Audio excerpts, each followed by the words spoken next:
সপ্তমী তিথিতে দেবী দুর্গার কালরাত্রি রূপের পূজা করা হয়। কালরাত্রি কথাটির আক্ষরিক অর্থ হল কাল অর্থ সময়, মৃত্যু বা ধ্বংস, রাত্রি অর্থ রাত। সুতরাং দেবী কালরাত্রি হলেন সেই শক্তি যিনি অন্ধকার বা মৃত্যুকেও করে দেন। তিনি মহাবিশ্বের সমস্ত অন্ধকার এবং অজ্ঞতা নাশ করেন। তিনি অত্যন্ত ভয়ঙ্কর রূপের দেবী। তার গায়ের রং গাঢ় কালো বা ঘোর অন্ধকার রাতের মতো।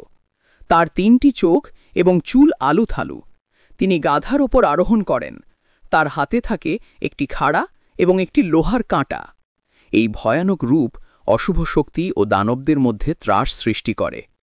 যদিও তার রূপ ভয়ঙ্কর, ভক্তদের জন্য তিনি অত্যন্ত শুভঙ্করী।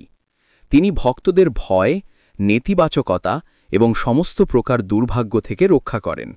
বিশ্বাস করা হয় তার পূজা করলে গ্রহের বাধা এবং ভয় দূর হয়। শারদীয়া দুর্গাপূজা বা নবরাত্রির মহাসপ্তমী তিথিতে দেবী কালরাত্রির পূজা করা হয়। তিনি ধ্বংসের প্রতীক হলেও তার উদ্দেশ্য হল শুভের প্রতিষ্ঠা করা।